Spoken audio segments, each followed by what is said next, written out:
listening part of Occupational English Test has 3 parts, and in each part you hear a number of different extracts. At the beginning of the test, you will hear a beep sound. You have time to read the questions before you hear the extracts. You will hear each extract once only. You have to complete your answers as you listen. At the end of each test, you will be given 2 minutes to check answers. Part A.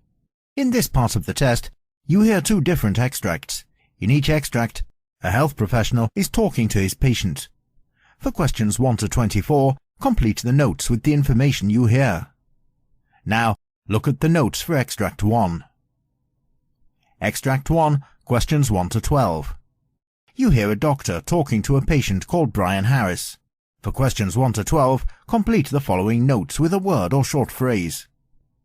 You now have 30 seconds to look at the notes.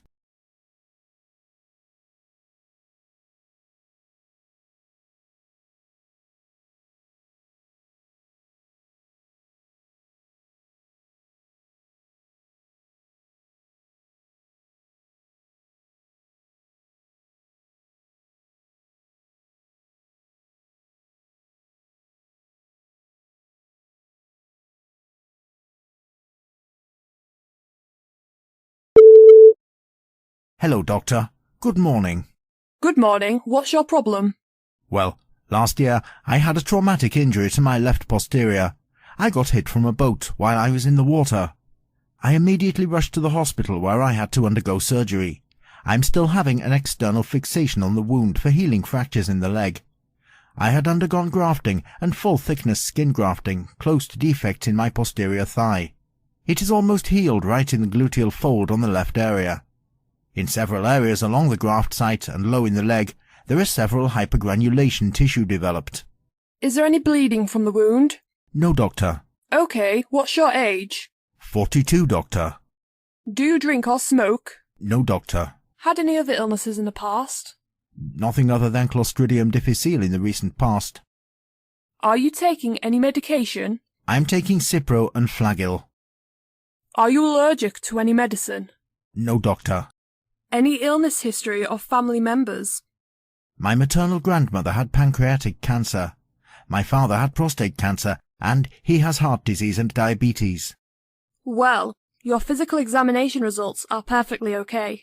Cardiology reports are regular. There is no S3, S4 or gallop. There is no murmur. Abdomen is soft. It is non-tender. There is no mass or organomegaly. Your right lower extremity is unremarkable. Peripheral pulse is good. Your left lower extremity is significant for the split-thickness skin graft closure of a large defect in the posterior thigh, which is nearly healed. Hypergranulation tissue both on your gluteal folds on the left side. There is one small area right essentially within the graft site, and there is one small area down lower on the calf area. There is an external fixation that comes out laterally on your left thigh. The pin sites look clean. There are several multiple areas of hypergranulation tissue on the left posterior leg associated with a sense of trauma to your right posterior leg. I would recommend series of treatment with chemical cauterization of these areas till these are closed.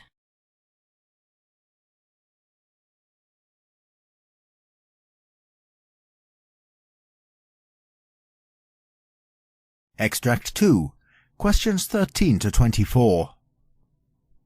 You hear a physician talking to a patient called Thomas Andrews.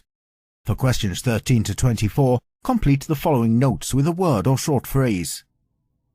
You now have 30 seconds to look at the notes.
Good morning, doctor.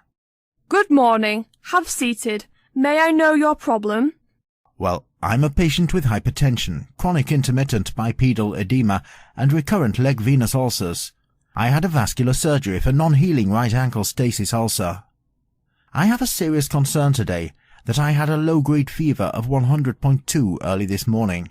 Otherwise everything was well. The thing is, I was not even aware of the fever. I do have some ankle pain, worse on the right than the left. Okay, what's your age? 52, doctor. Do you drink or smoke? No, doctor. Are you getting nausea, vomiting or diarrhea? No, doctor. May I know your previous illness history? Well, hypertension, exploratory laparotomy in 2016 for abdominal obstruction, cholecystectomy in 2017, chronic intermittent bipedal edema, venous insufficiency, chronic recurrent stasis ulcers. What medications are you taking? Primaxine, daptomycin, clonidine, furosemide, potassium chloride, lisinopril, metoprolol, ranitidine, colace, amlodipine, zinc sulfate, Lortab, multivitamins with minerals. Are you allergic to any medicine? No, doctor.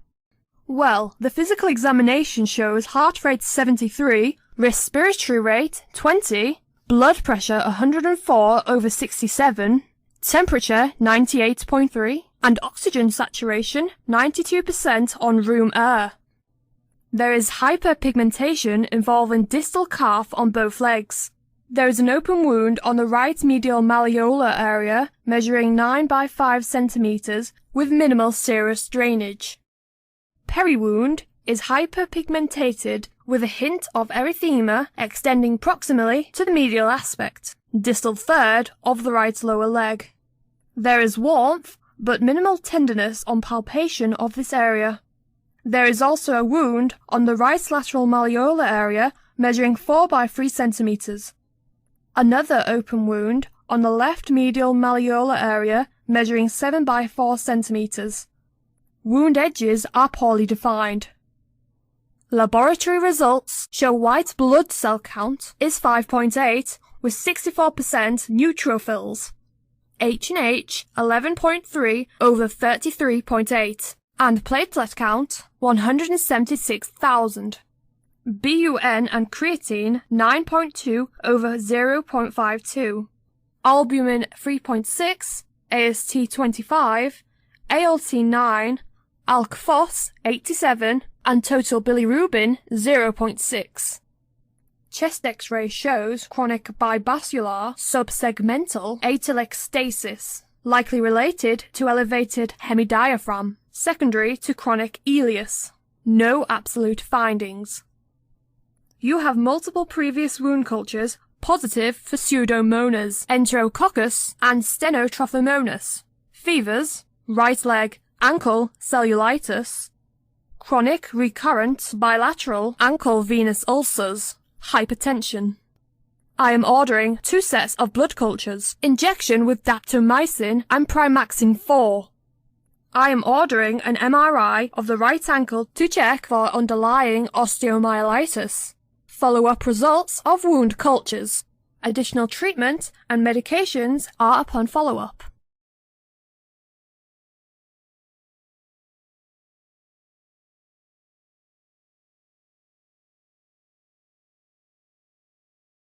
That is the end of Part A. Now look at Part B. In this part of the test, you will hear 6 different extracts. In each extract, you'll hear people talking in a different healthcare environment. For questions 25 to 30, choose the answer A, B or C, which fits best according to what you hear. You will have time to read each question before you listen to the audio. Complete the answers as you listen to the audio. Now, look at the question 25. You hear a discussion about common types of neuropathic pain. Now, read the question.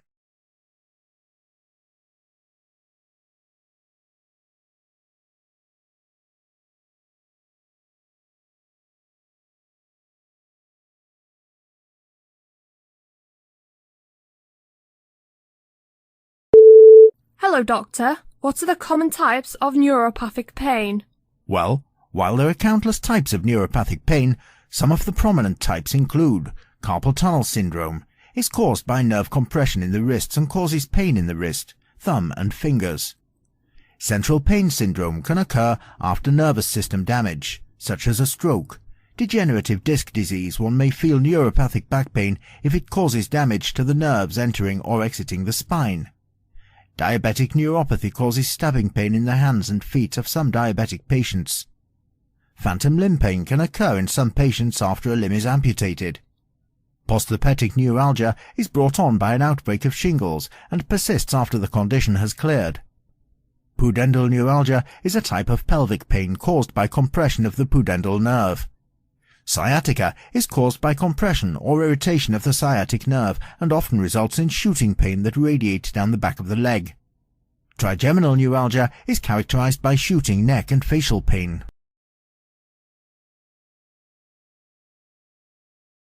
Question 26. You hear a discussion bronchodilators used to treat chronic obstructive pulmonary disease. Now read the question.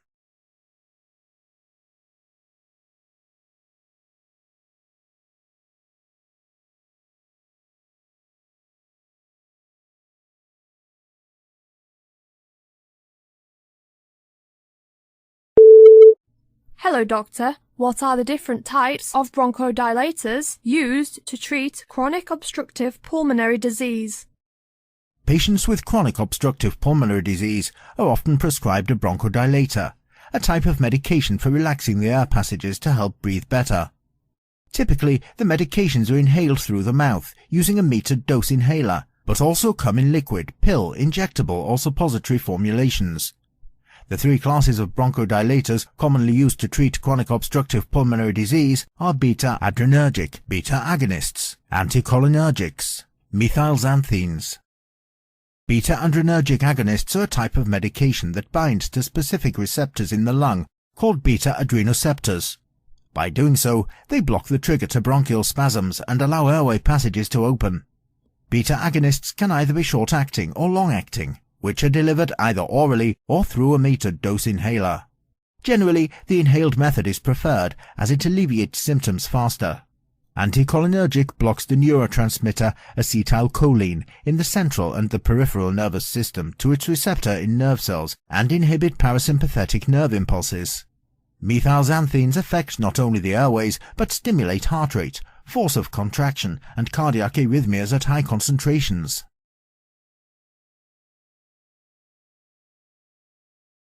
Question 27. You hear a discussion about pancreatic neuroendocrine tumors. Now read the question.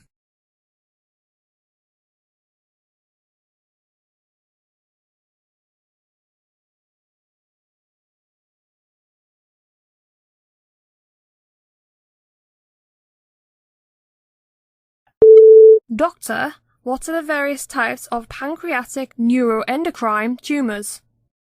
There are different kinds of functional pancreatic neuroendocrine tumors.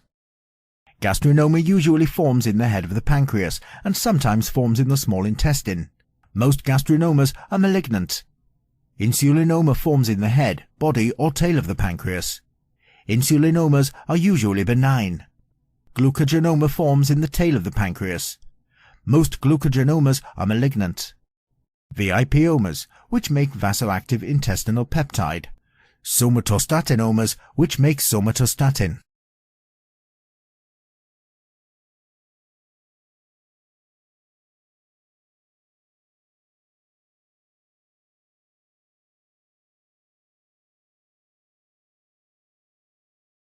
Question 28. You hear a discussion about melasma and different types of melasma. Now read the question.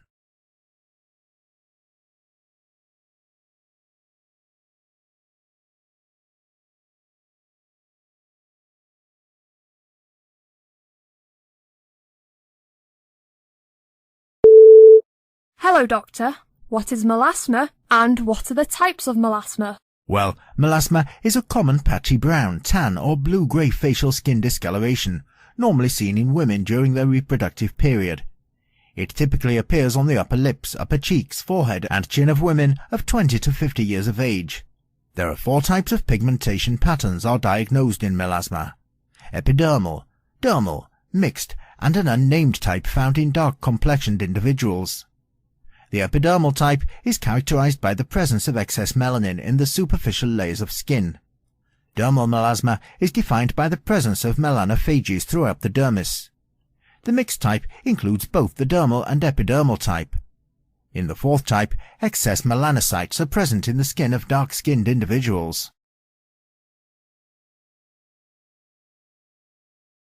Question 29. You hear a discussion about possible causes of arthritis. Now read the question.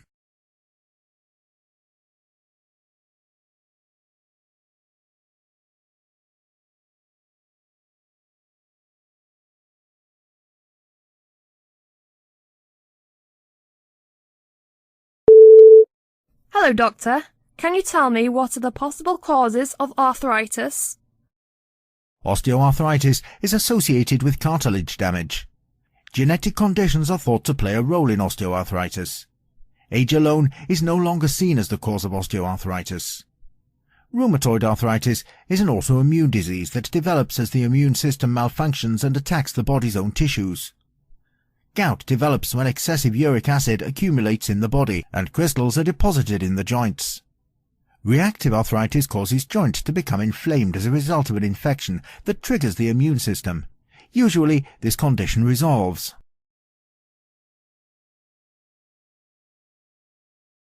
Question 30.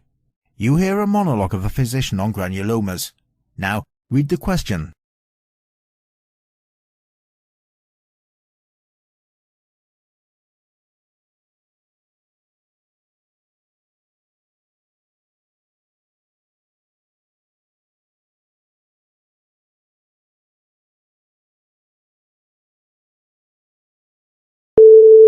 Granulomas are tissue nodules of immune cells that occur in diseases such as sarcoidosis and tuberculosis that can damage many organs. It is the chronic activation of the metabolic sensor mammalian target of rapamycin that is responsible for the granuloma's formation. In sarcoidosis, this mechanism leads to a course that is chronic and difficult to treat. Since mammalian target of rapamycin inhibitors belong to a group of drugs already licensed for clinical use, these findings offer new and quickly testable treatment options.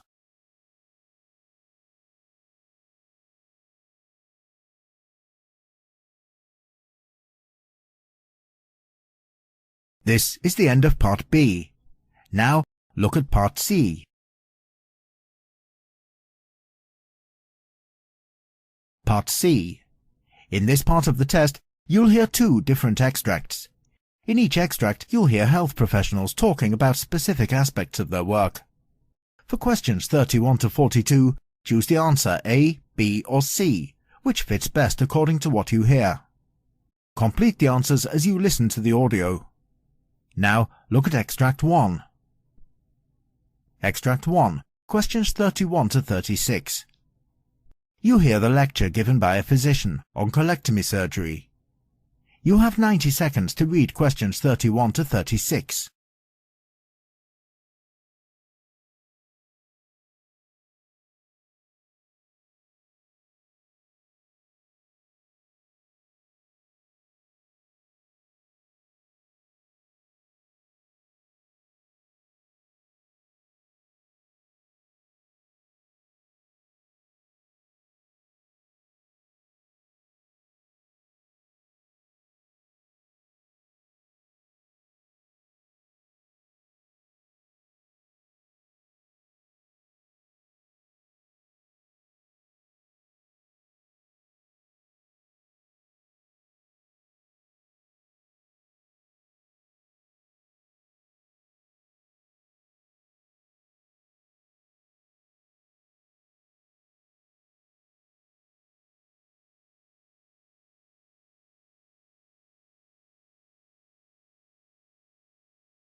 Hello, doctor. Please explain to me different types of colectomy surgery. Well, the surgery to part of or all the colon or the large intestine is called a colectomy, and there are many types of colectomy surgeries. The type of surgery and how much the colon is removed based on the disease and the extent of damage to the large intestine. In the proctocolectomy, the colon is removed along with the rectum. The term procto refers to rectum. With both the colon and the rectum removed, the body will need a new way to dispose of stool. For most people with inflammatory bowel disease, either ulcerative colitis or Crohn's disease, a proctocolectomy also means the creation of an ileostomy. When part of the small intestine is brought through the abdomen to create a stoma, it is called an ileostomy. Therefore, the stool can be passed through the stoma and is received in an ostomy device worn on the outside of the body. The ileostomy can be temporary or permanent. J-pouch surgery is an ileal pouch anal anastomosis, which is done along with proctocolectomy or after proctocolectomy. In this surgery, the last part of the small intestine, called the terminal ileum, is sewn together in the shape of a J and can then hold stool for a period of time, serving like a rectum. Ileoanal anastomosis is done to restore the ability to move stool through the anus. In this surgery, after the rectum and colon are removed, the small intestine is connected directly to the anus. In the total colectomy surgery, entire colon will be removed. Unlike proctocolectomy, the rectum is not removed in this surgery. A total colectomy with partial or complete rectum left in place may be done in certain cases of either Crohn's disease or ulcerative colitis. In a partial colectomy, part of the colon is removed, and it may also sometimes be called a subtotal colectomy. A partial colectomy may be done for certain patients with Crohn's disease, while it is also done to treat colon cancer or diverticulitis. This surgery is never done for the patients with ulcerative colitis, since the disease will often recur in the healthy section of the colon that is left. In hemicolectomy surgery, either the left or the right part of the colon is removed. In a right hemicolectomy, the cecum, ascending colon and a portion of the transverse colon are removed, along with the appendix is attached to the ascending colon. Whereas in a left hemicolectomy, the descending colon and part of the transverse colon are removed. In this surgery, typically the healthy sections of the colon are connected together. Therefore, an ostomy is not required.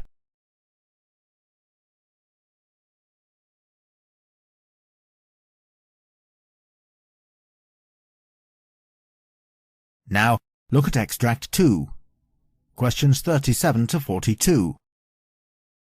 You hear the monologue of a physician giving a lecture on ankle fractures.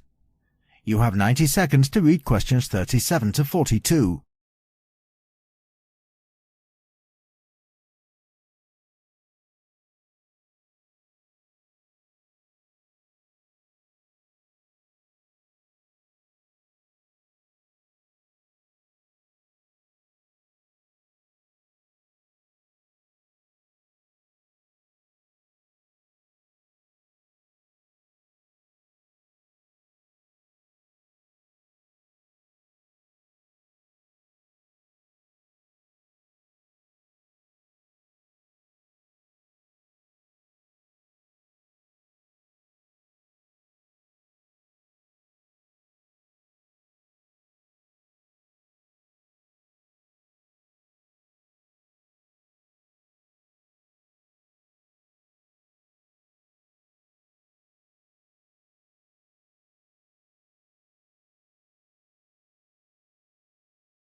Hello, doctor. What are the types of ankle fractures? There are different types of ankle fractures, and treatments vary significantly based on the location and severity of the injury. When a broken ankle occurs, the injury may be to the end of the medial malleolus, called tibia, or to the lateral malleolus, called or both. There are many types of ankle fractures, and let me explain you about certain common types ankle fractures. Lateral malleolus fractures is the ankle fracture that involves only fibula. Most of the lateral malleolus fractures can be treated without surgery if the ankle joint remains stable. A surgery is recommended in case of an unstable joint or the ligaments are damaged. However, the hint for surgical recommendation is when the fibular fracture is within 4 cm of the end of the bone. In such case, the fracture can be treated non-surgically if there is no injury on the inner part of the ankle. Medial malleolus fractures involves only tibia. This fracture occurs to the bone on the end of the tibia, which is called the medial malleolus. An isolated medial malleolus fracture is very rare compared with an isolated lateral malleolus fracture. Generally, a displaced medial malleolus fracture is treated with surgery. Bimalleolar ankle fractures involves both fibula and tibia that occur when there is an injury to both the inner and the outer side of the ankle, always resulting in an unstable ankle joint, and surgery is to be recommended for most of the patients with this kind of fracture. Even if the fracture heals without a perfect positioning, the ankle joint alignment will remain disturbed and could result in accelerated arthritis of the ankle. Even after a surgery, ankle cartilage can be damaged at the time of the fracture, resulting in arthritis. Therefore, a proper diagnosis and repair of these fractures is essential to avoid the chance of long-term problems. Although a bimalleolar equivalent fracture involves only fibula, there is also a tear of the ligaments on the inner side of the ankle, resulting in instability of the ankle joint. Therefore, a surgery is essential. Trimalleolar fracture involves both fibula and tibia like a bimalleolar ankle fracture. However, the bone in the back of the tibia called the posterior malleolus is also fractured. At times, if a large fragment of bone is fractured, a surgery is inevitable. Posterior malleolus fracture involves only tibia. This is a rare injury in isolation. Fractures of the posterior malleolus generally occur in association with bimalleolar ankle fractures. In such case, the injury is called a trimalleolar ankle fracture. Mesonerve fracture involves both fibula and tibia, which is a less common injury. However, this injury needs to be diagnosed thoroughly, as there are chances of missing this injury. In this type of fracture, the bone is injured on the inner side of the ankle, called the medial malleolus. The force of this injury passes through the large ligament that connects the two bones of the leg, called the syndesmosis. Since the damage is caused to this supporting ligament, the ankle becomes unstable, and most often a surgery is recommended.